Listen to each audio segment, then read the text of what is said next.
Monsieur le cardinal éminent, Monseigneur, Père, je suis heureux les personnes, Père. Je suis heureux de vous accueillir.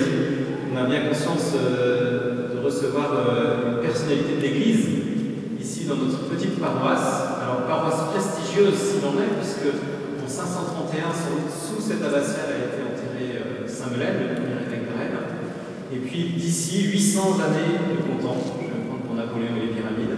Et on sait que les premiers chrétiens ont été baptisés sur cette colline. Voilà, donc ça a du sens pour nous de recevoir, vous l'Église universelle, et puis nous, peuple de la base, curés et doyens de base, je suis heureux de vous accueillir avec des petits souvenirs. Une retraite que nous avons fait ensemble, c'est vous qui l'avez prêché. Moi j'ai lu vos paroles à la Flatière il y a quelques années, et puis on s'est croisés ici pendant des mariages de votre famille, puisque nous avons la grâce d'avoir votre frère et votre belle-sœur sur la paroisse. Et puis ici dans cette paroisse, nous avons été marqués par la fraternité, pas parce que depuis que je suis arrivé, hein, c'est comme ça, on a eu une effusion de l'Esprit Saint sur le conseil pastoral il y a 4 ans. Et depuis, s'est mis en place plein de petites choses, des fraternités, la prière des frères. Et puis le samedi soir, une messe de louanges, animée par les jeunes, qui a beaucoup de succès, qui permet à beaucoup de gens de revenir dans l'église. Et c'est un peu grâce à vous, parce que je suis allé 2 fois dans l'église Sainte-Blandine à Lyon. Et je sais que c'est vous qui avez suscité ça, cette belle œuvre, même s'il y a eu des croix. Mais je vous en suis reconnaissant, et les jeunes aussi, parce que dans le vocabulaire même national, on dit faire de la louange dans la messe, on dit on peut faire comme à Sainte-Blandine. Voilà. Alors je dis avec mon orgueil de breton, Sainte-Blandine c'est à Lyon, nous on est à Rennes. Voilà. À Lyon ils ont Blandine, nous on a Melaine. Voilà. Donc un grand merci de venir nous enseigner sur ce thème de la fraternité. C'est notre premier dimanche en paroisse. On a avancé la messe à 10h. Et on va essayer de faire ça 3 fois par an. Voilà. Si notre communauté nous suit, bien sûr, avec le conseil pastoral. Donc les jeunes sont partis à la maison Jean 23, la maison paroissiale, où ils sont en charge par des animateurs pour des témoignages, des temps de louange ensemble et de catéchèse pour les petits. Voilà. Un grand merci, Seigneur, de venir nous rejoindre. Amen. Monsieur le curé, je vous remercie beaucoup de votre bon accueil et à vous tous, je vous félicite de votre courage. Et je vais essayer de vous parler pendant un certain temps. Ensuite, vous avez des petits carrefours, si j'ai bien compris, éventuellement quelques questions. Je parle trop vite en général, donc si vous voyez que je m'emballe un peu, vous me faites un petit signe pour que je me calme. Et je vous obéirai peut-être. En discutant avec votre curé, on se posait la question d'un thème à choisir. Et comme l'encyclique du pape avait été annoncée, Tutti fratelli, tous frères, on s'est dit, tiens, ça c'est bien. La fraternité pour une paroisse, pour l'église entière. Qu'est-ce que c'est que ce thème de l'encyclique? Bon, je n'ai pas trop le droit de vous parler parce qu'il y a un embargo officiel jusqu'à 12h30. Bon, c'est quand même, voilà, enfin, vous la lirez. En fait, elle ne touche pas tellement la vie concrète intérieure d'une communauté paroissiale ou d'église, mais beaucoup plus toute l'humanité. C'est sûr que cette question de la fraternité est majeure dans l'enseignement de Jésus, comme vous le savez. On aura ça dans l'évangile bientôt, on termine l'évangile de Saint Matthieu, et quand on arrivera à Matthieu 23, aujourd'hui on est à 21, vous avez cette phrase assez curieuse, vous savez, n'appelez personne maître, n'appelez personne père, car vous êtes tous frères.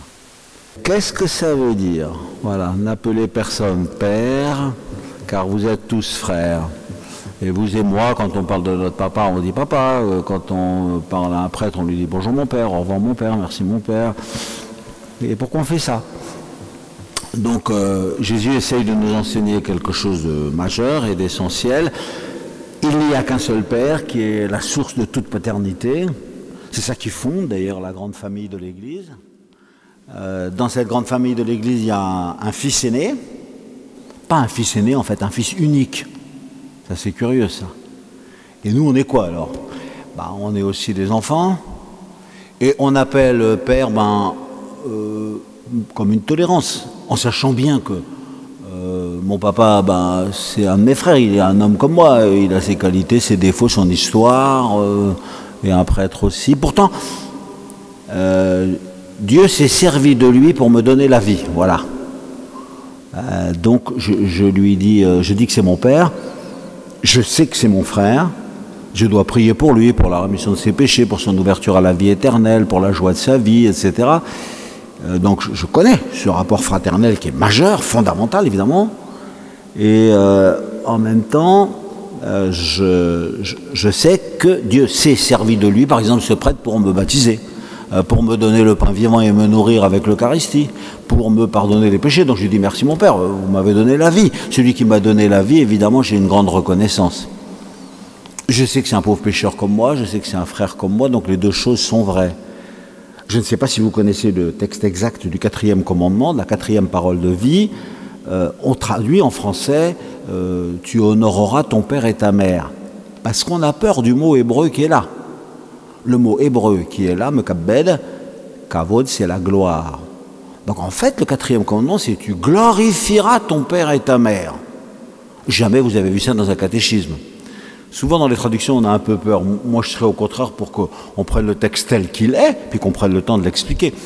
Souvent, j'en ai discuté avec les Juifs. Et pourquoi c'est choquant? Ben parce qu'il n'y a que Dieu qui a droit à gloire. Gloire à Dieu au plus haut des cieux. Et on ne rend pas gloire à des hommes. Donc gloire à Dieu au plus haut des cieux et paix sur la terre. Sauf pour tes parents. C'est-à-dire tes parents, parce que quand tu montes vers Dieu, qui est la source de ta vie, sur qui tu tombes? Ben, ton père et ta mère. Et donc eux, qui sont un frère et une sœur, auxquels tu vas faire attention quand ils sont malades, quand ils sont en difficulté, tu vas aussi les rencontrer quand tu prends ton chemin vers Dieu, qui est un chemin de rendre gloire. Et donc, le texte hébreu du 4e commandement dit « Tu glorifieras ton père et ta mère ». Kavod, en hébreu, c'est un mot qui veut dire le poids. Ils ont un poids considérable dans ta vie. Faut pas qu'ils pèsent trop d'ailleurs, parce que parfois quand ils sont captateurs, donc là aussi dans les commentaires juifs, on dit attention, les parents, oui, vous êtes, la gloire de Dieu s'est servie de vous pour donner la vie à vos enfants, mais faut pas peser sur eux. Et eux, c'est normal que quand ils rendent gloire à Dieu, premièrement, ils pensent à vous. Donc on comprend un peu cette phrase de Jésus, et on voit pourquoi il nous dit que nous sommes tous frères. Mais au fait, est-ce que j'ai un rapport fraternel, moi, avec les gens de ma famille? Des fois, il y a des bagarres dans les familles. Avec les gens de ma communauté chrétienne, par exemple, avec les gens de la rue. Et le pape, dans son encyclique, c'est « Tutti fratelli ». Voilà. C'est pas qu'il soit naïf, hein. Il dit, devant la question des migrants, par exemple, aujourd'hui, Dieu sait si s'est engagé là-dessus, il faut reconnaître qu'il y a des déséquilibres terribles et que parfois les gens y réagissent un peu comme un instinct de survie ou comme un point de légitime défense. Ce qui se comprend. Et pourtant, voilà, ce sont mes frères. Donc, qu'est-ce que c'est que cette fraternité? C'est un mot compliqué. En français, malheureusement, c'est un peu pipé par la République, parce qu'il y a liberté, égalité, fraternité. Du coup, en grec, je ne sais pas si vous connaissez ce mot-là, il y a deux mots. Il y a adelphotes, la fraternité des franciscains, par exemple. Adelphotes, une fraternité. Et puis il y a le sentiment qui doit exister entre nous. Est-ce que dans cette paroisse, il y a beaucoup de fraternité? C'est-à-dire d'amour qui circule, quoi. En grec, dans le Nouveau Testament, vous avez deux mots. Malheureusement, en français, il n'y en a qu'un. Du coup, on n'a pas agrippé, quoi, ces mots. Et nous, quand on dit fraternité, on dit, il y a une belle atmosphère fraternelle, il y a de la charité fraternelle. Le mot qui est là, en grec, c'est Philadelphie. C'est un beau mot, Philadelphie. Aimer ses frères. C'est-à-dire qu'il y a de l'amour fraternel qui circule, quoi. C'est vrai qu'on le voit souvent dans une assemblée ou un groupe. On dit, il y a une grande fraternité entre eux. Le mot grec est très beau, il y a de la Philadelphie. Mais c'est autre chose que là, je rentre dans la fraternité Saint-Pierre, ou la fraternité Saint-Jean, ou la fraternité des malades, ou la fraternité des handicapés. C'est autre chose. Et en fait, c'est un des mots majeurs de l'Église. Par exemple, dans l'épître de Pierre, Saint Pierre, c'est dans les écrits les plus tardifs du Nouveau Testament, Saint Pierre, à la fin de sa lettre, il dit, bon, saluez toute la fraternité. Et dans nos Bibles, il traduit saluer toute la communauté. Mais ce n'est pas le mot communauté. Je ne sais pas pourquoi, d'ailleurs, dans les traductions de la Bible, on ne prend pas le mot tel qu'il est pour nous le donner, et en nous disant, ça doit être une fraternité. Et donc le mot communauté, on voit partout la première communauté, enfin dans tous nos sous-titres il y a communauté, et maintenant il y a la communauté ceci et la communauté cela. C'est pas d'abord un mot biblique. Voilà. Pourquoi est-ce que vous ne prenez pas les mots tels qu'ils sont dans l'Écriture, dans les Saintes Écritures, qui sont une véritable parole de Dieu, et pourquoi en traduisant vous abîmez les choses? Je voudrais dire que le langage de la Bible sur la fraternité n'est pas un langage en sucre d'orge. Ouais. Si vous lisez la Bible et que vous la connaissez, vous voyez que la fraternité, vivre dans un rapport fraternel, avec mon frère, avec ma sœur, avec mes proches, en fait c'est du sport, quoi. D'ailleurs, vous connaissez tous comme moi que ça commence très mal. Les deux premiers frères, ils s'appellent Caïn et Abel. Vous voyez le résultat. Donc la Bible ne nous ment pas sur le fait qu'il y a des très graves conflits fraternels entre des gens qui ont même père et même mère, entre des gens qui sont tout proches les uns des autres, et c'est quand même très abîmé, quoi. Abraham, c'est pas mieux. Il est là avec Sarah, sa femme, et quand les autres viennent pour la prendre, elle, il dit, bon, si je leur dis que c'est ma femme, ils vont me tuer pour la voir, et si je leur dis que c'est ma sœur, ils peuvent la prendre. Donc il laisse sa femme violer, se faire violer en disant, c'est ma sœur. C'est quand même un mensonge incroyable. Donc Caïn et Abel à la première page de la Bible, Abraham au chapitre 11 à 18, tout ça, c'est quand même vraiment quelque chose d'un petit peu sévère, quoi. Jacob et Ésaü. Et à un moment, Jésus, quand il voit arriver Nathanaël, c'est au chapitre 1er de l'évangile de Saint Jean, il dit, voilà un vrai Israélite, un homme qui ne sait pas mentir. Et alors l'autre, il est là, il est tout étonné, etc. Je vois que tu es le Messie. Et parce que tu m'as vu sous un arbre, tu penses que je suis le Messie, mais tu verras des choses bien plus grandes encore, les anges monter et descendre. Ça, c'est une allusion au chapitre 28 de la Genèse. Et dans le chapitre 28 de la Genèse, on voit Jacob. Ben, Jacob, c'est justement celui auquel on a donné le nom d'Israël. Et pourquoi Jésus, il dit à propos de Nathanaël, voilà un vrai Israélite, un homme qui ne sait pas mentir? Ben parce que Israël, Jacob, le premier Israël, il a menti. Et comment il a commencé sa carrière? Il est allé voir son vieux papa Isaac, et puis il a dit, regarde, je suis tout poilu, tu vois, c'est moi, Ésaü, donne-moi l'héritage et la bénédiction, etc. Il pique, il vole par un mensonge. La bénédiction, c'est une grande humiliation pour les Juifs d'ailleurs. Notre peuple, en fait, fondé sur Israël, Jacob, il a commencé par un mensonge. Il s'est fait voler la bénédiction qui était destinée à son frère. C'est quand même assez sévère. Donc, n'utilisons pas le mot fraternité comme un mot sucré, vous savez, comme parfois, sous prétexte que c'est chrétien, ça doit être tout sucré, tout ça, etc. Non, non, la Bible ne ment pas, il y a des très beaux rapports fraternels, et il y a aussi des grands désastres. Par exemple, posez-vous cette question. La parabole de l'enfant prodigue, que vous connaissez tous, dans Luc 15. Moi, j'étais stupéfait de ça. Un jour, j'étais aumônier de lycée, jeune prêtre, bon, et je pose la question aux gens, on peut le faire maintenant si vous voulez, et dit, quand le fils aîné revient et qu'il voit qu'il y a un banquet organisé pour son cadet, il fait son accès de jalousie, bon, ça à la limite on comprend. En disant, bah merde, alors moi, je suis là depuis tout le temps, j'ai jamais rien fait, j'ai jamais eu droit à ceci, à cela, et lui, voilà ce qu'il a fait avec une vie de patachon et tout, et quand il revient, on lui fait une grande fête. Alors le papa pleure, il dit, mais il était mort, il est revenu à la vie, tu n'imagines pas à quel point je suis content, allez, viens avec nous, viens prendre le repas. Alors je vous pose la question, qui d'entre vous pense qu'il est rentré, le frère aîné? Qui d'entre vous pense qu'il n'est pas rentré? Vous voulez lever le doigt qu'on s'en rende compte? Le frère aîné, est-il rentré? Ceux qui disent oui, levez le doigt. Ouais. Ceux qui disent non, il n'est pas rentré. Eh bien moi j'étais stupéfait quand j'ai découvert ça dans ma paroisse. Parce que j'étais sûr que tout le monde pensait qu'il était rentré. Donc nous savons ce qu'est la fraternité. Maintenant je vous mets 10 ans plus tard. Le papa meurt. Et donc ils sont dans la chambre où son papa vient de mourir, il est là sur le lit. Qu'est-ce qu'ils se disent les deux frères? C'est quoi la fraternité entre eux? L'amour qui circule. Eh bien, disons, là aussi, on pourrait faire encore un vote. On ne va pas le faire, mais ceux qui disent, bon, t'as pris ta part d'héritage, maintenant, à partir de cet après-midi, je ne te vois plus dans la maison, fous le camp. Ou bien, Quelle chance on a eu d'avoir un père comme ça. Quelle merveille. Franchement, on a été vernis parce que nous, c'est pas brillant, mais on a eu un homme formidable. En fait, c'est pas très assuré.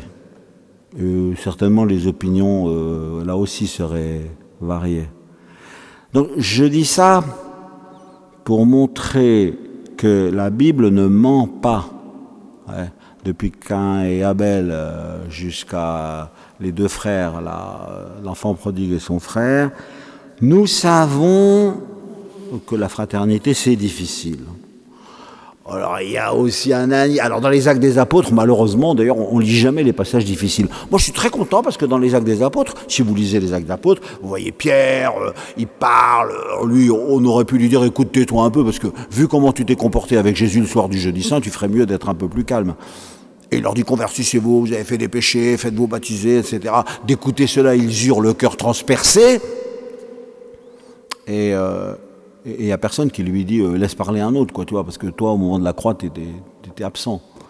Non, il parle, il sait qu'il a été pardonné, le pardon que Dieu lui a donné le remet dans sa position de Pierre, et donc il parle avec une grande autorité. Et après, il y a l'histoire de Ananie et Saphir.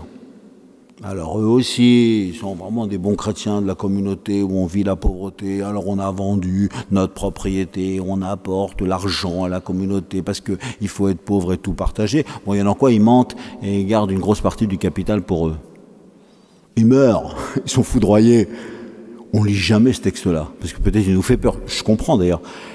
Moi, en fait, je suis assez content, parce que on ne nous cache pas les défauts de nos aînés.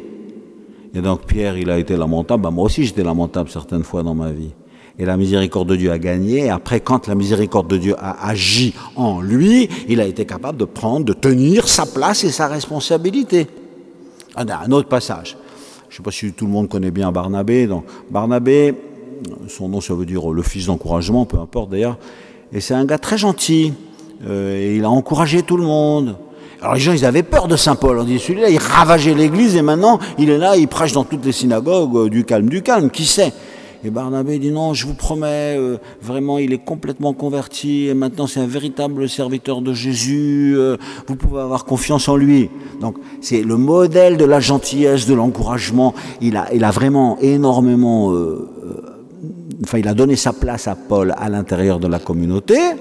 Et tout d'un coup, il y a Marc qui dit « Oh, j'en ai un peu marre, je rentre en Israël, quoi. » Il rentre à Jérusalem. Alors, Paul est en colère en disant « Mais quoi, tu nous abandonnes, qu'est-ce que c'est ça ?» Bon, un accès de colère comme ça, quand quelqu'un nous lâche, c'est pas en soi très grave. Et puis après, on va là-bas, on se retrouve à Jérusalem, on discute avec tout le monde à ce qu'on appelle le concile de Jérusalem, dans le chapitre 15. Est-ce qu'il faut qu'il soit circoncis, pas circoncis? Et tout d'un coup, Barnabé s'approche, gentil, de Paul. Et puis il lui dit, bon, Marc, il ne s'est pas très bien comporté, mais maintenant il faut qu'on reparte avec lui. Voilà. Alors, et Paul dit, pas question, c'est un salaud, il nous a trahis, au revoir, je ne veux plus le voir. Alors, Barnabé essaye d'insister. Et puis Paul part avec Silas, et Barnabé part avec Marc, et Paul a dit, non, je n'en veux pas. Le texte dit, alors, on s'échauffa, et on se sépara. Et ça aussi, on ne le lit jamais à la messe. Mais c'est dans le livre des Actes des Apôtres. Et c'est bien que ce soit dans le livre des Actes des Apôtres, parce qu'à l'intérieur de l'Église, aujourd'hui, hier et demain, il y a et il y aura des conflits et des difficultés. Et ils sont déjà présents entre les apôtres, dans l'Évangile et dans les Actes des Apôtres. Et donc voilà, ce sont des pauvres pécheurs de l'espèce commune auxquels il est demandé d'avoir un rapport fraternel. Est-ce que le rapport fraternel, ça marche bien entre les apôtres? Ben non. Tenez, par exemple, tout le monde nous fait des présentations sucrées aussi de Saint Jean. Il était sur le cœur de Jésus, il était tellement formidable, tellement proche de Jésus, etc. Cependant, moi je lis dans l'Évangile. Alors Jacques et Jean s'approchèrent de Jésus et ils lui dirent, « Maître, nous avons quelque chose à te demander. » Dans Marc au chapitre 10, c'est très intéressant parce que quelques lignes plus loin, il y a Bartimée, l'aveugle, que tout le monde aime bien. Et Jésus lui dit, « Qu'est-ce que tu veux que je fasse pour toi ?» Et Bartimée dit, « Coche-moi, quoi, puisque je suis aveugle. » Et Jacques et Jean, deux frères, parmi les 4 premiers des apôtres, c'est quand même un peu moins brillant que Bartimée.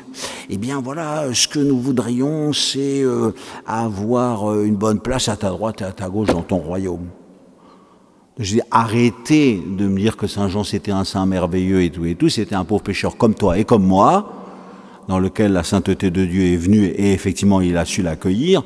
Enfin, il a aussi ses aspects décevants, voire lamentables. Et d'ailleurs, les autres, ils disent, bah ça alors, quand même, c'est pas bien de demander des choses comme ça, etc., etc. Et Jésus, gentiment, leur dit, en fait, vous, c'est pareil, quoi. C'est-à-dire, ne vous moquez pas d'eux, parce que dans vos cœurs, c'est pas forcément mieux. Et donc, Jésus, il va savoir faire avec nous, il nous connaît, on ne nous cache pas ce que nous sommes. La Bible et l'Évangile nous disent, à satiété trop même peut-être, que la fraternité c'est très difficile, et elle nous donne cela comme cap. Voilà, ça c'est vraiment notre but.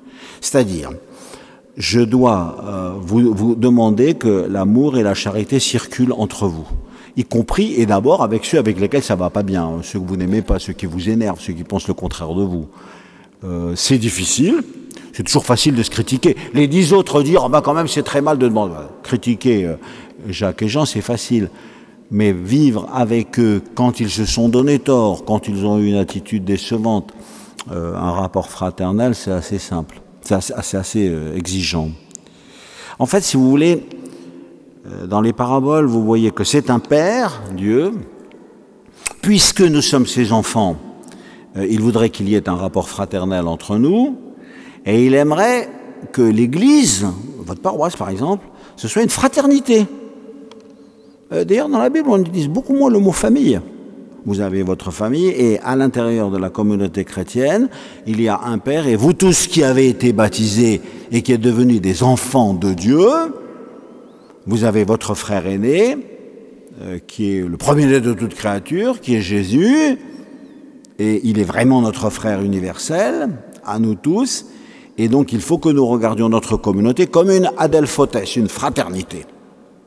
Et il faut qu'à l'intérieur de cette communauté circule l'amour fraternel, philia adelphia. Vraiment, je cherche les mots français qui pourraient faire comprendre d'une manière différente ces deux choses, et qu'on sache que le nom de l'Église, je vois tout le temps, l'Église doit être une famille. C'est vrai d'ailleurs. Moi j'ai été missionnaire à Madagascar quelque temps, et dans l'exhortation apostolique que Jean-Paul II a écrit à l'Église d'Afrique et de Madagascar, il a dit l'Église est une famille. C'est vrai. Il y a un père, il y a des enfants, il y a Marie, mère de l'Église, etc. Mais c'est pas biblique. Dans le mot biblique, j'ai le mot fraternité. Et pourquoi personne ne l'utilise ? Donc je trouve que c'est peut-être quelque chose, on voit bien que le pape François y est très attentif. Et si la figure de Saint François, par exemple, est très très aimée, c'est sans doute à cause de ça. C'est-à-dire que lui, il voudrait vivre avec ses fratelli, il veut pas être supérieur, il veut pas que ce soit un ordre religieux, il veut pas que ce soit une congrégation religieuse. Il va voir le pape et il lui dit, tu vas m'accepter mes statuts là, de mon ordre, comme je veux, et je veux pas que ce soit écrit congrégation religieuse, ordre, etc., etc. Et le pape le renvoie. Donc le pape dit, qu'est-ce que c'est cette espèce de pouilleux qu'il aille se rouler dans la fange des cochons. Bon, c'est écrit dans les Fioretti, je ne sais pas si c'est vrai, mais enfin en tout cas c'est assez beau. François sort, ceux d'entre vous qui sont allés à Rome voient comment à Saint-Jean-de-Latran, c'était là qu'était le pape, juste à la sortie de Saint-Jean-de-Latran, il y a une statue de Saint-François qui évoque ce moment, il cherche des cochons. Il se roule dans la fange des cochons, et puis il revient, il dit, Seigneur pape, j'ai fait ce que tu m'as dit, maintenant tu vas m'écouter. En fait, le pape l'écoute. Au lieu de dire il est complètement fêlé, non, il l'écoute, et la fraternité des franciscains, où on a vraiment énormément gardé ce mot fraternité, elle est vécue de la sorte. Ce sont les fratelli, les franciscains. Vous avez plusieurs paraboles où on nous dit un homme avait 2 fils. La semaine dernière, par exemple, l'évangile de dimanche dernier. Un homme avait 2 fils, il vient travailler avec moi à la vigne, et il lui dit non, je ne vais pas. Puis pris de repentir, il y va. Et le second, il dit, oui, papa, j'y vais. Puis finalement, il dit, bon, il peut toujours courir, et il n'y va pas. Enfin, c'est moi qui dis, il peut toujours courir, parce que c'est pas écrit. Un homme avait 2 fils, en fait, il n'en a pas 2, mais 20, 200, 2 millions, 2 milliards. Et avec le premier, ça va pas, et avec le deuxième, ça va pas. Mais avec nous non plus, ça va pas. Et avec le 2 milliardième non plus, ça va pas. Ça va jamais. Pour des raisons très, très, très variées, d'ailleurs. Ouais.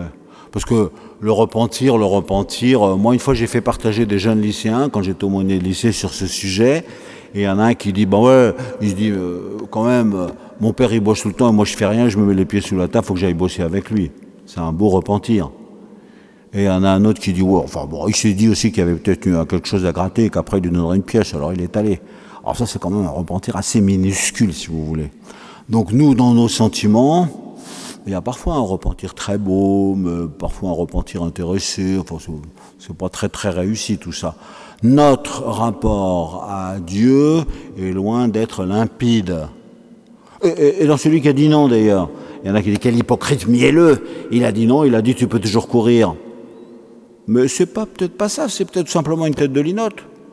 Il est passé à la cuisine, et puis il s'est fait un sandwich, parce qu'il allait travailler à la vigne pendant plusieurs heures. Là-dessus est arrivé son cousin, qui lui a raconté les vacances, puis on s'est mis à boire une bière, puis il a complètement oublié.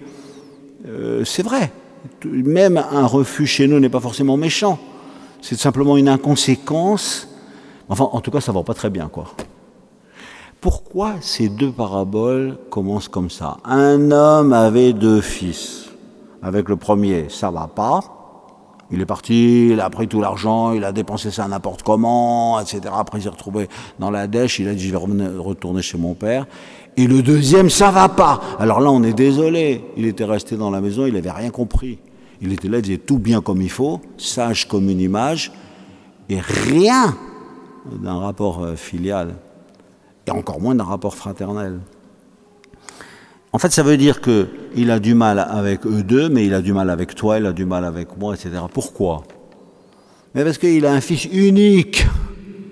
En fait, ces paraboles-là, on pourra en faire une 3e et une 4e. Elle vous parle de Jésus. Quand Jésus dit un homme avait 2 fils, vous êtes tranquille, il vous parle du 3e. Mais celui-là, c'est un fils unique. Et donc, en fait, dans ces paraboles, il nous dit, tu ne voudrais pas ressembler à Jésus? Et dire oui, faire oui, penser oui, être dans le oui. Ceux qui lisent l'Évangile tous les jours, hier matin, la messe du samedi, il y avait le plus beau passage de l'Évangile, à mon goût d'ailleurs, qui est le moment où Jésus dit oui à son Père. Oui, Père, tu as caché cela aux sages et aux savants, tu l'as révélé au tout petit, voilà ton amour qui déferle sur le monde. C'est-à-dire qu'en fait, Jésus, c'est un vrai oui, quoi. C'est même pas seulement un oui qui monte d'un bon garçon qui fait ce que son papa lui a dit. Je pense que Jésus, c'est le oui de Dieu aux hommes qui descend sur la terre. Oui, vous êtes mes enfants. Donc rassurez-vous, la vie que je vous ai donnée triomphera de la mort. L'amour vaincra même sur la haine. Vous allez rencontrer plein de difficultés. Et le oui de Dieu au monde, c'est Jésus. Jésus, c'est pas seulement le premier de nos frères ou le fils modèle qui dit oui à son père. C'est en fait le oui que Dieu dit à tous ses enfants pour fonder cette fraternité. Alors voilà, ça c'est quelque chose de merveilleux. Arriver à voir cela. Dieu, il a du mal avec nous. Donc il est obligé de nous prendre et de nous reprendre, et parce que ça va pas. Tenez, la première lecture d'aujourd'hui, je ne sais pas si votre prédicateur vous l'a commenté dans le livre d'Isaïe. Bon, c'était ma vigne, elle a donné que de la piquette, alors je vais tout enlever les clôtures, etc. Et les sangliers des forêts vont la ravager, parce que j'en ai assez, quoi, de m'occuper de mon peuple Israël, qui se comporte d'une façon lamentable. À un autre moment, il prend la comparaison féminine et il dit à Israël, tu t'es conduit comme une prostituée, alors dehors, je veux plus te parler. Puis tout d'un coup, dans le livre d'Osée, c'est peut-être le plus beau passage sur la miséricorde. Dans le jubilé de la miséricorde, le pape avait demandé qu'on le lise avec les Juifs. Parce que pour eux, évidemment, c'est un texte majeur aussi. Et Dieu qui se dit, merde, je peux pas faire ça parce que moi, je suis pas un homme, je suis Dieu. Et donc, il faut que j'arrive à les pardonner quand même. Alors, mon cœur s'est retourné.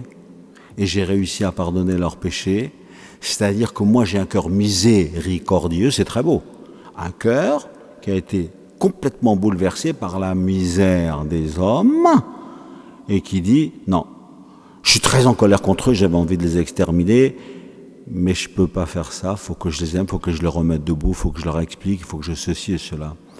Donc ça c'est tout le travail pédagogique de Dieu avec nous, qui est très beau. Difficile, c'est un père qui souffre avec ses enfants, avec le premier, avec le deuxième, avec vous, avec moi, etc.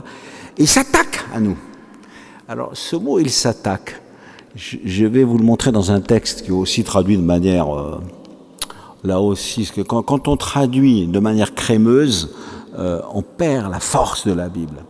La Sainte Vierge Marie, dans le chant du Magnificat, elle dit, elle ne va pas se vanter, elle ne va pas dire « Youpi, tralala, c'était moi qui ai été choisie pour être la mère du Messie, toutes les petites filles juives, elles désiraient ça, c'était tombé sur moi. » Bon, elle ne dit rien d'elle.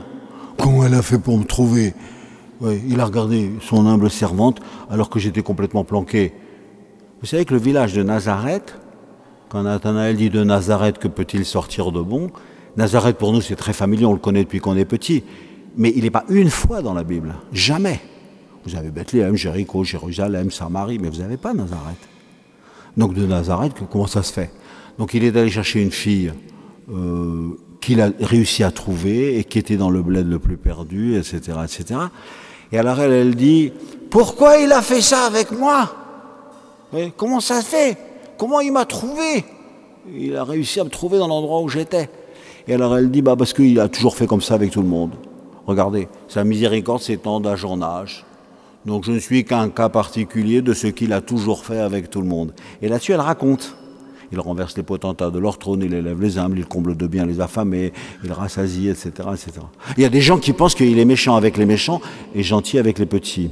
Non, il est miséricordieux avec tout le monde. Parce que quand les riches partent avec les mains vides, ça leur fait du bien.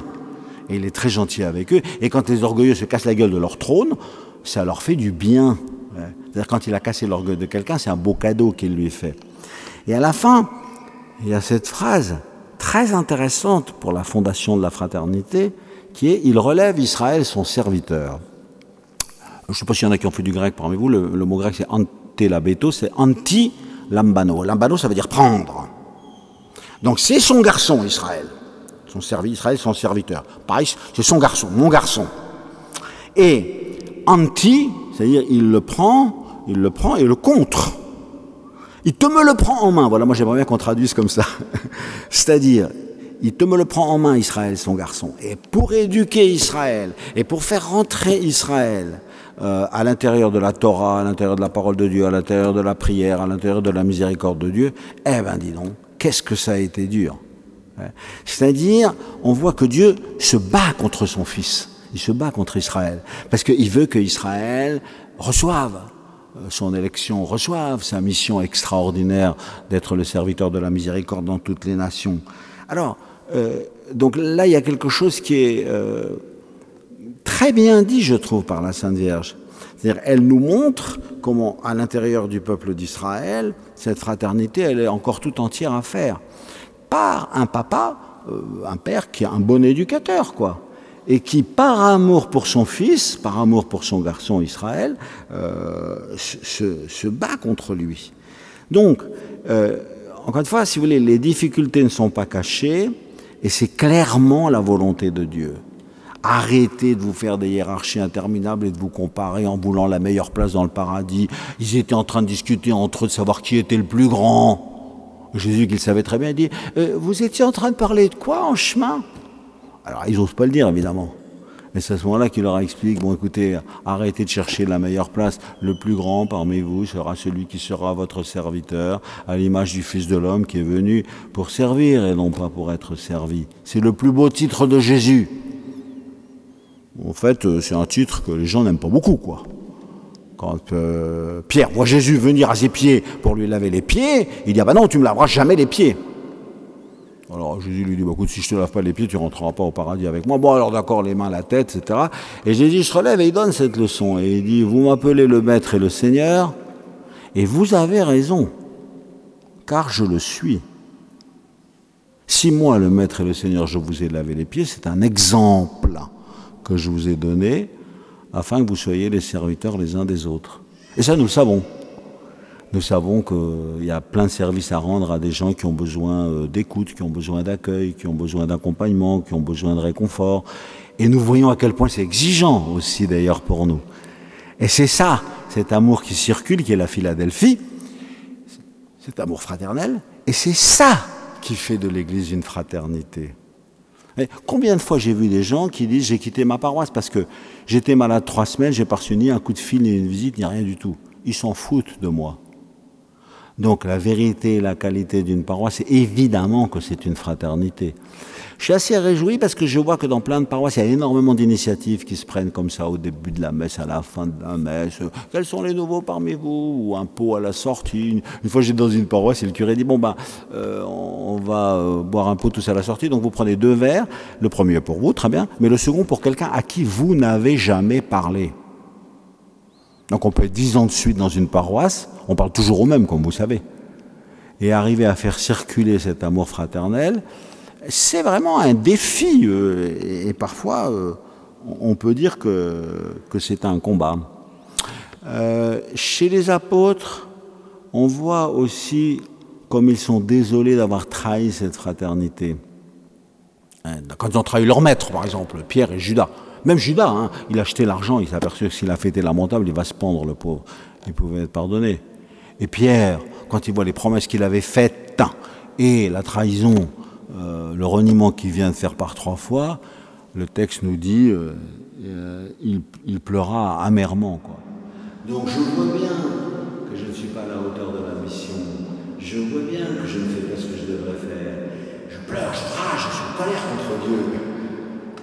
Un passage très joli aussi, dire sentir que nous ne sommes pas à la hauteur. C'est aussi le cas de Paul. Paul, par exemple, il évangélise le bassin méditerranéen comme une traînée de poudre. Mais il a à lui-même une grande blessure, on ne sait pas ce que c'est. Il dit, j'avais une décharge dans la chair, un péché ou un défaut, ou un truc comme ça. Alors j'ai demandé au Seigneur qu'il m'en délivre. Et le Seigneur m'a répondu, non, comme ça au moins tu seras pas orgueilleux. C'est assez joli, 2 Corinthiens 12. Ma grâce te suffit. Ça c'est royal. Et au fond, je vais terminer là-dessus, si vous voulez. C'est-à-dire que je pense que la vie fraternelle, c'est pas du sucre d'orge. La Bible le dit et notre expérience le montre. C'est une exigence, car nous n'avons qu'un seul Père. Et quand nous sommes entrés dans la vie de ce Père par notre baptême, qui est une entrée dans la vie éternelle, nous sommes constitués frères et sœurs. Par conséquent, c'est tout à fait légitime d'appeler une paroisse, un diocèse ou l'Église une fraternité. C'est un nom qui est dans la Bible elle-même et qui est complètement oublié, et dont j'espère bien qu'on le fera renaître. Encore une fois, je n'ai pas lu l'encyclique jusqu'au bout, donc je me dis que peut-être à la fin, il va y venir et dire cela. Et c'est notre défi, et nous savons très bien comment nous pouvons faire. C'est-à-dire que moi, je suis le premier fils ou le deuxième fils. Bon, bref, avec moi, ça ne va pas, quoi. Et donc, il me dit, si tu veux créer un circuit d'amour, d'amitié fraternelle entre vous tous, la seule solution, c'est que tu ressembles à mon fils unique. Donc, t'as qu'à te faire chrétien, quoi. Et si je suis vraiment chrétien, un chrétien c'est un autre Christ, si l'amour du Christ est en moi, alors on arrivera à une fraternité qui sera une fraternité universelle et qui sera au-delà des frontières. On sera capable d'avoir un rapport fraternel avec des gens qui sont complètement différents ou autres, complètement enraciné dans sa propre histoire, sa propre grâce, qui on est, ça c'est respectable et c'est une grâce de Dieu, quoi. Et à l'intérieur de... Mais conscient du fait qu'avec ce Père des cieux, les autres sont une fraternité. Dans le Concile Vatican II, Lumen Gentium, on voit plusieurs fois, Lumen Gentium c'est le décret, non, la constitution du Concile Vatican II qui parle de l'Église, le mystère de l'Église. Et plusieurs fois, il dit, en fait, elle doit être déjà une préfiguration de ce que devrait être l'humanité. À l'intérieur de l'Église, nous devrions vivre dans nos différences d'âge, de culture, de race, de ceci et de cela, un rapport fraternel qui fasse que l'Église soit une vraie fraternité et qui devienne un appel pour que l'humanité tout entière sache qu'elle est appelée à être une fraternité. Voilà, je vous demande pardon si j'ai été trop long, donc maintenant vous faites comme vous dit monsieur le curé. Donc,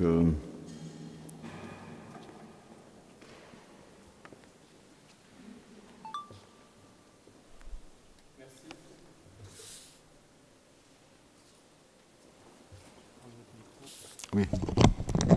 Merci Monseigneur pour cet éclairage biblique. Alors nous allons nous mettre en petits groupes fraternels pour faire circuler l'amour, comme il nous a été rappelé. Alors vous allez pouvoir soit vous décaler, soit vous tourner bien simplement les uns vers les autres. Commencez par vous présenter. On reste masqué, hein, bien sûr. Vous commencez par vous présenter et puis évoquer voilà, qu'est-ce qui vous a marqué, interpellé dans ce que vous avez entendu à l'instant. Avec cette question peut-être, comment est-ce que dans notre communauté, alors je ne sais pas si on peut dire communauté ou fraternité maintenant, hein, je vais être attentif, on peut devenir encore plus fraternel. Voilà. Est-ce que vous avez des expériences à partager de la communauté, de son ordre de la fraternité, ou est-ce qu'il y a des lieux où ça coince? Voilà, une expérience où ça peut coincer. Et dans ce petit temps d'échange que vous aurez pendant 15 minutes, vous pourrez poser des questions au cardinal sur un petit papier qui va vous être distribué par l'équipe d'accueil du conseil pastoral. Et on ramassera les questions au fur et à mesure, on fera les tris et on se retrouve dans 15 à 20 minutes. Ça va ? Je rappelle pour ceux qui n'auraient pas encore suivi tout que la fin est juste après, mais la fin FAIM, ce sera chez vous puisque en raison des normes préfectorales demandées, nous avons été obligés d'annuler la galette saucisse et le premier verre et le deuxième verre à prendre ensemble, mais ce n'est que partie remise. Voilà, donc vous avez 15 minutes, 15 à 20 minutes et on revient vers vous pour les questions. Merci.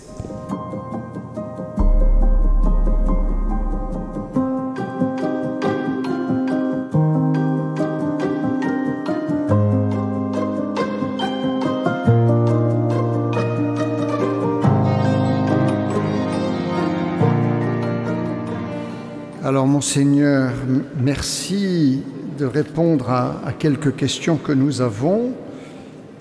Comment aimer nos frères avec leurs défauts? Et comment réagir quand un frère chrétien refuse ce rapport fraternel? Comment aimer les frères malgré leurs défauts? Ben, tu fais comme les autres avec toi. C'est-à-dire tu vois bien qu'il y a des gens qui t'aiment, malgré tes défauts. Donc si les autres arrivent à m'aimer malgré mes défauts, moi il est évident que je dois faire pareil avec les autres. Alors justement, les défauts que j'ai moi, ils sont moins graves que les siens qui sont insupportables. C'est pas forcément vrai, parce que peut-être aussi que tes défauts sont difficiles à supporter pour des autres. Donc, en tout cas, le Seigneur, c'est sûr qu'il nous aime comme nous sommes. Peut-être justement à cause de nos défauts, il faut que ce soit un amour qui devienne victorieux, ça c'est important. C'est-à-dire, il n'y a que l'amour qui guérira les défauts, les péchés, les blessures, etc. Quand on aime quelqu'un d'autre, on demande dans sa prière au Seigneur de guérir dans l'autre tout ce qui doit l'être. Et on espère qu'il y en a d'autres qui font cette même prière pour nous. Tout ce qui en moi doit être guéri, et remis en place, que d'autres prient pour cela. Alors le refus, c'est plus grave évidemment, parce que il n'y a pas de violence possible, et quelqu'un a le droit au refus. Il s'en alla tout triste car il avait de grands biens. Et vous voyez Jésus? Il dit, comme il sera difficile pour un riche d'entrer dans le royaume des cieux. C'est plus difficile pour un riche d'entrer dans le royaume des cieux qu'un chameau de passer par le trou d'une aiguille. Et quand les apôtres entendent ça, ils sont un peu interloqués. Ils disent, qu'est-ce qui t'arrive, quoi? Donc on sent que Jésus, ça le met mal.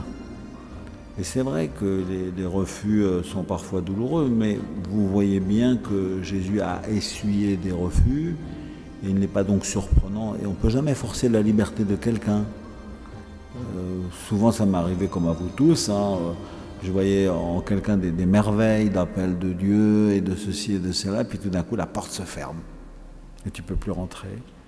Et je pensais toujours à cet épisode du jeune homme riche. Le gars, quand même, il arrive, il dit « Qu'est-ce que je peux faire pour avoir la vie éternelle? Les commandements, bien sûr, je les ai tous remplis, alors maintenant, il faut que j'avance. » Donc, un type fervent, quoi, et qui demande.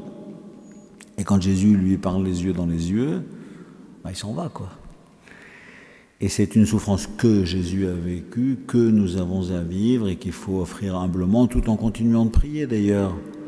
Sans savoir, nous ne sommes pas chargés du résultat, nous sommes chargés d'être témoins, d'être relais de la parole, de la dire, de l'offrir. Parfois quand même nous sommes émerveillés du fruit que cette parole porte. Et des fois, on a dit des choses qui ont eu un écho extraordinaire auquel, à la limite, on ne s'attendait pas. C'est tout. C'est le mystère de la liberté d'autrui. Hein. Quels sont les enjeux de la fraternité en cette période de Covid? Comment dépasser l'individualisme qui risque d'être renforcé par les mises à distance des personnes? Donc, il y a plein d'allusions au Covid. Et il voit que les choses ont changé. Donc, c'est vrai que ça nous a bougé et il y a pas mal de choses qu'on vit autrement ensemble. Il y a des modes de rapprochement entre nous qui ont vraiment été modifiés. Et alors, bien sûr, il y a l'attention aux malades, mais quand même, par exemple, la France entière qui manifeste sa reconnaissance, sa gratitude à l'égard des soignants, tous les gens qui viennent à 20h et qui se mettent à leur fenêtre pour les féliciter, c'est un truc un peu spontané, mais très beau, quoi. C'est-à-dire, on a de la gratitude quand on voit les risques que certaines personnes ont pris, cette décision d'essayer de vaincre ce mal, devant un truc que personne ne maîtrise, qu'on a l'impression que tout ça, ça se contredit toutes les semaines, et que c'est différent dans tous les pays, où personne n'y comprend rien. Mais une chose qui est sûre, c'est qu'avoir une charité active, alors il y a plein d'autres problèmes matériels, il y a la santé, il y a l'énorme problème des migrations, qui sont des difficultés considérables d'un monde en déséquilibre assez grave, évidemment. Et moi, pendant le confinement, j'étais en Israël. Le pape m'avait demandé de partir 2 mois. En fait, je suis resté 3 mois et demi à cause du confinement. Et j'avais des quantités d'échos. Et je disais ça avec votre curé tout à l'heure. J'étais émerveillé de toutes les initiatives qui ont été prises. Et par exemple, lui, il me disait de solidarité paroissiale. On a une messe des jeunes le samedi soir, finalement on est passé comme ci, puis comme ça, puis après ils ont rajouté leur lecture, leur musique, là, parce qu'ils savent très bien faire marcher tous ces trucs-là. Donc, il y a les malades, il y a les contacts qu'on doit garder vivants, renouveler, vivifier, il y a enfin des quantités d'initiatives qui ont été prises. Moi j'avais l'écho de tout cela, et même des vraies conversions spirituelles. Je pense par exemple à un couple que j'aimais beaucoup, il me dit « Bon, monseigneur, c'est un peu comme une confession. En fait, nous, on est catholiques, on va à la messe tous les dimanches, bien sûr, mais en fait, entre nous deux, on priait pas, quoi. » Alors, heureusement qu'il y a eu le Covid, parce que comme on n'allait plus à la messe, on s'est mis à prier, tous les soirs, tous les deux. J'ai une couple très sympa. Et il me dit, on va pas perdre cette bonne habitude. J'ai dit, j'espère bien. Donc, finalement, à l'intérieur d'une difficulté, s'il y a un appel de Dieu et qu'il est entendu et qu'on y répond, il y a des belles choses qui se passent. Moi, il m'est arrivé un truc très marrant. J'ai passé la semaine sainte chez les carmélites et les bénédictines du Mont des Oliviers, à Jérusalem. Splendide, bon, etc. 14 sœurs d'un côté et 4 de l'autre. Toutes les sœurs, elles viennent se confesser à moi. Parce que c'est Pâques, quoi, donc pour Pâques, on va se confesser. Et tout d'un coup, je me dis, et moi, alors, à qui je vais me confesser? Il n'y a pas de prêtre. Et à l'Eteia, ils ont publié un système pour... le pape ayant dit ceux qui se confesseront directement devant Dieu recevront la grâce de son pardon par avance. Et donc, quand vous verrez un prêtre, après, allez vous confesser. J'ai suivi mot à mot ce qu'il disait. J'étais content comme tout. Parce que je me suis aperçu que c'est pas tout à fait pareil. Il y avait un effort de renouvellement considérable. Et je me suis dit, tiens, voilà un truc inattendu, mais qui m'a réveillé par rapport à un sacrement pour qu'il ne soit pas machinal, habituel, enfin pour que... Donc il y a eu des quantités de cadeaux qui ont été faits comme ci, comme ça. Comment comprendre la place qui peut être la nôtre dans la vie fraternelle ou de la fraternité dans la paroisse? Il faut que tu sois toi-même, tu fais ce que tu portes en toi, tu te comportes... Regardez l'Évangile, ils sont nature les gars. Donc 2 zèbres... qui sont quand même parmi les 4 premiers, Jacques et Jean, ils viennent dire qu'ils veulent les premières places au paradis, donc ils sont complètement zébrés, quoi.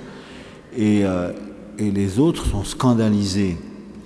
Donc tout le monde reste bien lui-même. Mais là-dessus, Jésus prend la parole. Ce qui est pour moi fondamental, c'est qu'il prenne la parole dans notre vie. Pour moi, la force de conversion number 1, c'est la Bible, quoi. C'est la parole de Dieu vivante. Et au bout d'un moment, il prend la parole. Tenez, par exemple, vous connaissez les 6 exemples dans Matthieu au chapitre 5. Vous avez appris qu'il a été dit que tu ne tueras pas, je sais pas quoi ça. Moi, je vous dis. Ça, c'est un événement spirituel. Ma grand-mère, elle m'a dit au catéchisme, ma maman, et on m'a appris que, d'accord. Est-ce que Jésus a pris la parole dans ta vie? Moi, je te dis à toi que. Et ça, on voit. Souvent, moi, j'ai longtemps été aumônier de jeunes et j'ai vu, à l'âge d'adolescents, de jeunes adultes, d'étudiants, j'ai dit, ça y est, tiens, Jésus vient de mettre le feu, quoi. Il y a eu quelque chose qui est vraiment comme un événement spirituel personnel, avec cette véritable prise de parole. Un test très intéressant, vous rentrez chez vous, vous prenez un papier, et vous écrivez sans réfléchir les phrases de Jésus que vous aimez le plus, ou les épisodes de l'Évangile qui vous touchent le plus. Et là, vous voyez, ce sont des choses qui sont inscrites en nous depuis qu'on a 5 ans, 6 ans, on n'a jamais fait attention. On en a entendu des évangiles tous les dimanches au caté, on en a expliqué aux autres et tout. Eh bien, tu prends ton stylo et tu écris ce qui vient spontanément.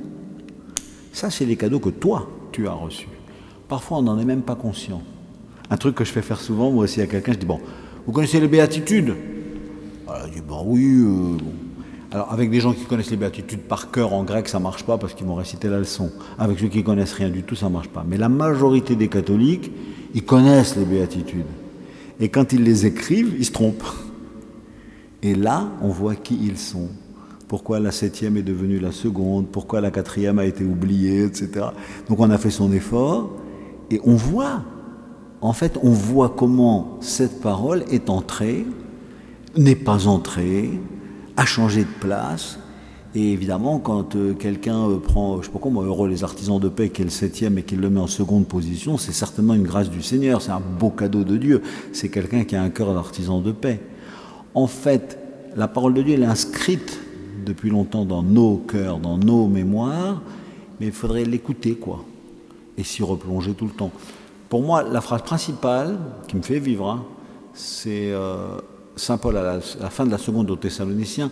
Cette phrase est très importante parce que dans la constitution dogmatique sur la parole de Dieu, Dei Verbum, qu'on appelle la perle de Vatican II, c'est la citation finale qu'ils ont choisie dans le dernier numéro, le numéro 26. Et Saint Paul dit, priez pour que la parole de Dieu poursuive sa course. Alors moi, quand je vous vois, je dis, vous êtes la parole de Dieu qui se balade dans les rues de Rennes, quoi. Et il faut que la parole de Dieu poursuive sa course, parce que Jésus, il est remonté au ciel. Les apôtres criaient en disant, non, il faut que tu restes, tu vas restaurer la royauté en Israël, comme ça on sera les plus forts. Bon, heureusement, Jésus leur passe un savon, mais il leur dit, je ne vous abandonne pas, je suis avec vous. Et donc, aujourd'hui, nous sommes la parole de Dieu qui poursuit sa course. Eh bien, est-ce que cette parole, elle parle aux gens, quoi? Est-ce que j'ai une vie parlante?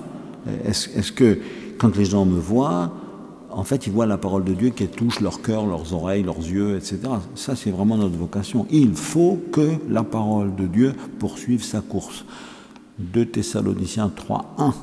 Alors, la fraternité biologique ne naît pas d'un lien volontaire, elle est imposée. Pourquoi est-il si difficile de vivre une fraternité humaine ? Pas choisi votre curé, le curé il n'a pas choisi ses paroissiens, les paroissiens ne se sont pas choisis entre eux. Moi tout d'un coup on m'a envoyé à Madagascar, je connaissais rien, ni la langue, ni la culture d'un pays où j'avais tout à découvrir, ils devenaient mes frères. Actuellement c'est des frères qui deviennent des sœurs, puisqu'on m'a envoyé à Saint-Pern, et je tombe sur des trésors qui s'appellent les petites sœurs des pauvres. Bon, je n'ai pas choisi. C'est-à-dire en fait, les frères et sœurs dans ta famille, tu ne les as pas choisis. À l'intérieur de la communauté chrétienne non plus. Vous n'avez pas choisi votre évêque, vous n'avez pas choisi votre pape, vous n'avez pas choisi votre curé. Alors bon, on prend comme il est donné. Il y a des gens qui nous critiquent et qui disent « Ouais, mais vous les catholiques, avec votre magistère, vos dogmes, votre pape, etc., vous êtes formés, formatés, vous êtes tous des clones. » Oh, bon, j'ai dit oui, regardez, par exemple, avant on avait le pape Jean-Paul II, puis il est mort.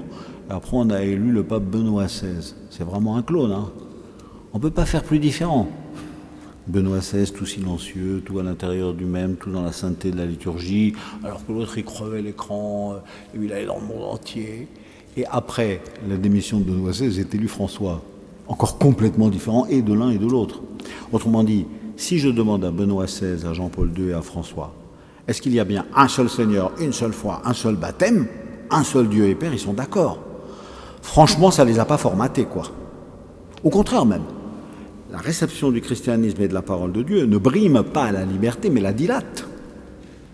Parce qu'on peut dire que moi je me rappelle toujours le cardinal Jaworski qui vient de mourir, qui était le meilleur ami de Jean-Paul II. Plusieurs fois j'avais emmené des séminaristes de Lyon le voir, et une fois un des séminaristes lui dit « Qu'est-ce qui vous a touché le plus quand Jean-Paul II est devenu pape ?» Et Jaworski, qui parlait très bien le français, dit « Ce qui m'a le plus touché, c'est qu'il est vraiment resté le même. » Dans sa liberté, quoi. Donc c'est ça qui est très joyeux. Mais je pense que dans vos familles, c'est pareil. Vous voulez que vos enfants ils soient libres et vous leur donnez tous les éléments qu'il faut pour qu'ensuite ils fassent leur choix, selon leur goût, selon leurs compétences. Vous les aidez à avoir leurs compétences et vous êtes leur serviteur, quoi. Et ça, c'est quelque chose de majeur. Et Jésus s'est présenté comme notre serviteur. Donc il est au service de mon humanité pour qu'elle atteigne sa vraie liberté. C'est quelque chose de très joyeux, je trouve. Alors, Marthe et Marie, que vous inspire la relation fraternelle entre les deux? Donc c'est une maison ouverte, donc Jésus il vient quand il veut, il sait qu'il est toujours accueilli, elle chamaille, mais pour des queues de cerise si je puis dire, enfin elle se chamaille pour rien du tout, bon, ma sœur elle fait rien du tout, c'est toujours moi qui fais tout, moi j'ai sans doute dit ça 50 fois dans ma famille quand j'étais petit, et les autres aussi, donc on râlait, on rouspète, mais parce que dans toutes les familles on rouspète un peu, ça n'a aucune importance d'ailleurs. Ce qui est très intéressant dans ce passage, là je vous ai envoyé une petite sonde, hein, vous allez voir.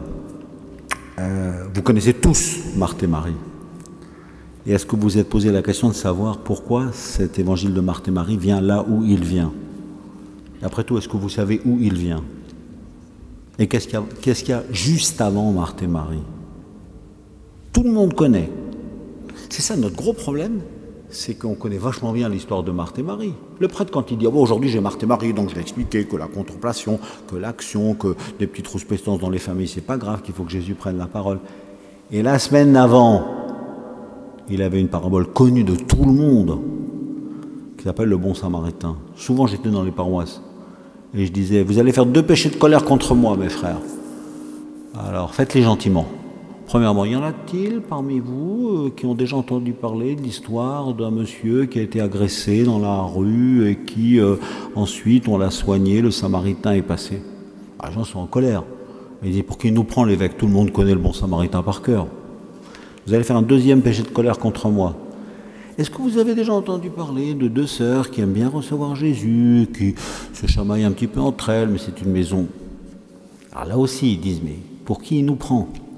Alors maintenant, je pose la 3e question. Qui d'entre vous sait que ces 2 histoires se suivent et pourquoi elles se suivent?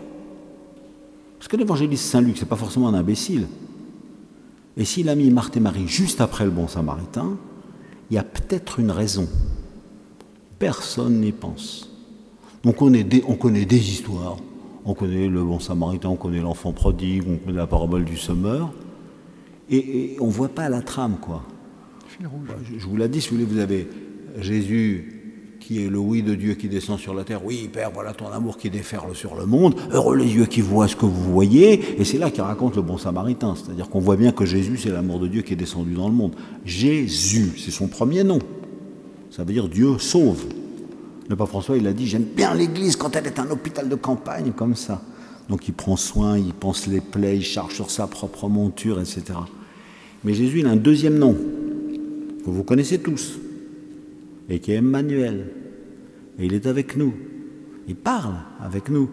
Il mange avec nous, à la maison.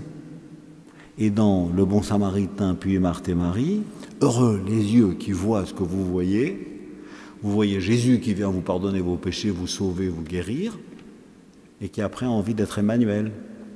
Rentre dans ta chambre, ferme ta porte, lis ton évangile, et il a des choses à te dire. Ce que je trouve triste, moi, c'est que l'évangile, je ne peux pas dire qu'il n'est pas connu, mais on connaît. Oui, Père, voilà, tu as caché aux sages et aux savants, tout le monde connaît. Le bon samaritain, tout le monde connaît. Marthe et Marie, tout le monde connaît, mais personne n'a remarqué qu'ils se suivent et ne s'est même pas posé la question de savoir pourquoi ils se suivent. Alors on lit ça dans Prions en Église ou dans Magnificat, et on a l'évangile d'aujourd'hui, l'évangile de la semaine dernière. Il faudrait ouvrir sa Bible. Et on dirait, tiens, mais pourquoi c'est comme ça? Vous faites assez de crédit à l'évangéliste Saint-Luc pour imaginer que quand il a composé son évangile, il a un peu réfléchi. Et moi, je trouve que ce sont des questions qui sont absentes de la tête des chrétiens, et je le regrette beaucoup. Enfin. Comment mieux vivre, mieux recevoir, mieux partager cette fraternité dans notre condition humaine? Est-ce que la grâce nous suffit? Est-ce que la messe et comment célébrer la fraternité, mieux vivre cette fraternité au sein de nos offices? C'est quand même bizarre qu'on appelle, les protestants ils appellent la Sainte Seine, les orthodoxes appellent la synaxe. Est-ce que vous vous êtes posé la question de savoir pourquoi nous on appelle ça la messe? C'est bizarre. On définit tout ce qui se passe pendant 1 heure par le dernier mot, ite missa est. C'est drôle. Pourquoi est-ce qu'on dit pas? Alors on dit des fois la célébration eucharistique et tout ça, mais enfin, dans le langage courant, on dit la messe. Et messe, c'est quoi? C'est le verbe mittere, envoyer. Allez, c'est un envoi. Allez dans la paix du Christ et maintenant vous êtes les missionnaires. Autrement dit, l'essentiel de la messe, c'est ce qui va se passer après. C'est vachement intéressant ça. C'est-à-dire, vous recevez le pain vivant descendu du ciel, sa parole, et maintenant on vous attend dans les rues, dans vos initiatives, avec votre voisin, enfin je sais pas quoi moi, avec vos enfants. Je trouve ça très intéressant. C'est assez étrange qu'on définisse 1 heure de messe par le dernier mot. C'est-à-dire, quand j'ai reçu cette parole, est-ce que je suis devenu une parole pour les autres? Quand j'ai mangé de ce pain, est-ce que je suis devenu un bon pain pour les autres? Est-ce que quand ils me voient, ils mangent quelque chose de bon et de nourrissant? Et là, moi, je suis très libéral, c'est-à-dire, faites ce que vous voulez. J'aime pas les méthodes, il faut faire comme ci, il faut faire comme ça. Mais je dis non, chacun a une grâce différente. Laissez-les faire. Même dans les Actes des Apôtres, vous voyez ça. Une bonne femme incroyable comme Lydie. Alors elle écoute Paul, et puis elle lui dit « Ah, ben c'est vachement bien ce que tu as dit, tout le monde est parti, ça ne les intéressait pas, mais c'est formidable, tu viens à la maison. » Il dit « Excusez-moi, madame, allez chez une dame que je ne connais pas. » Elle nous y contraignit. « Ah bon, d'accord. » Ah, ça y est, vous avez dans les Actes des Apôtres des personnes, bon voilà quoi, elle commande à Saint Paul et puis c'est tout, il n'a qu'à obéir, c'est très simple. C'est son tempérament. Chacun son tempérament. Marthe et Marie, c'est pas le même tempérament. Dans les Actes des Apôtres, Pierre, il parle tout le temps. Alors des fois, j'ai envie de dire, écoute, tais-toi un peu, parce que tu n'as pas été très brillant le soir du jeudi saint. Laisse donc parler Saint Jean, puisque Pierre et Jean arrivèrent au Sanhédrin, Pierre et Jean arrivèrent au temple, Pierre et Jean tout le temps. Il n'y a pas un mot de Saint Jean, il y a des tartines de discours de Saint Pierre. Et ben non, parce que Jean, il se tait, et Pierre, il parle. Il sait qu'il a été pardonné. Et donc, il est, comme le bon Dieu l'a fait. Moi, je trouve que chacun d'entre nous doit obéir à la grâce qu'il a reçue. Et c'est ça le beau et le meilleur cadeau qu'il pourra faire aux autres.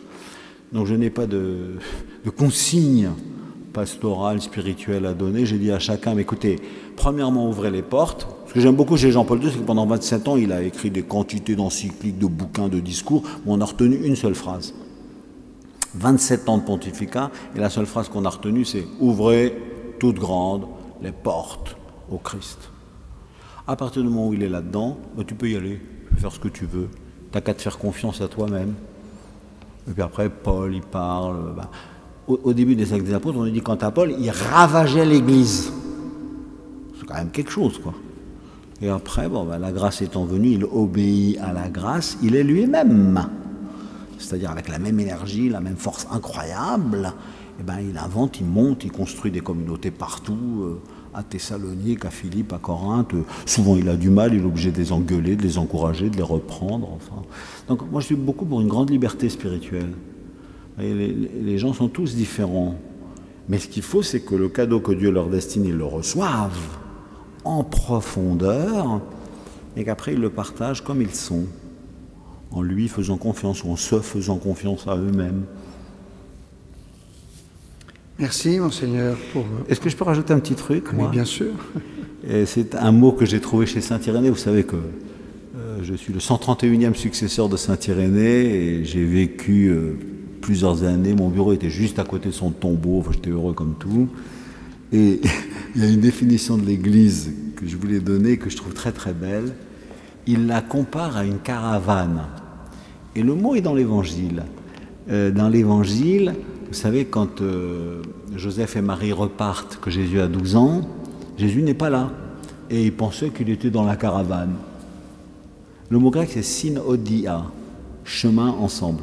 Ouais, donc on est tous en train de cheminer.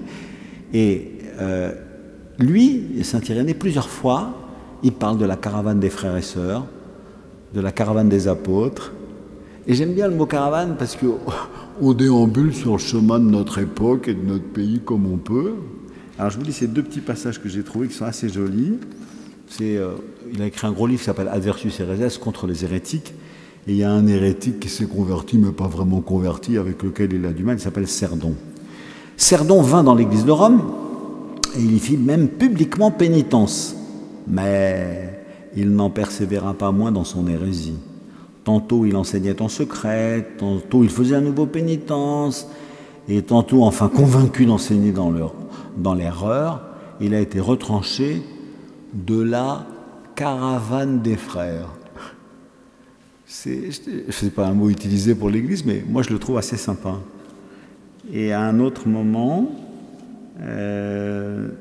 alors il parle des hérétiques qui ont rejeté le témoignage de saint Paul et il écrit « Ceux qui n'acceptent pas celui qui a été choisi par le Seigneur pour porter avec force son nom aux nations, ils méprisent le choix du Seigneur et ils se séparent eux-mêmes de la caravane des apôtres. » Voilà, je ne sais pas si je me mettrai à utiliser cette expression, mais je trouve qu'elle a quelque chose d'assez joyeux. Il y a un chemin parfois désertique, pas toujours très facile.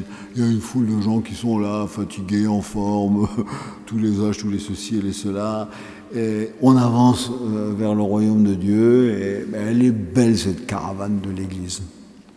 Amen. Merci, Monseigneur, de nous avoir enseigné sur la parole pendant toute cette matinée. La caravane des enfants arrive. Ils étaient partis, ils ont fait des boîtes de prière. Donc, je ne sais pas ce que ça va donner pour la prière personnelle que vous évoquiez ou en famille. Donc, ils vont arriver tout à l'heure. Je vous propose juste de terminer par la prière à Notre-Dame de Bonne Nouvelle. Alors, nous prions beaucoup Notre-Dame de Bonne Nouvelle ici parce qu'elle a sauvé la ville de la peste et du choléra. Et elle est apparue lors du grand incendie de la ville de Rennes. Voilà, donc alors c'est dans l'autre église, parce qu'on a deux églises, et elle est fermée à cause du métro qui s'est un peu écroulé, mais elle passe les quartiers. Voilà, et on l'a beaucoup prié pendant le confinement. On a fait sonner les cloches à midi tous les jours, et chacun sortait sur son balcon pour réciter cette prière que nous allons prier avec vous. Alors on va pouvoir se mettre debout.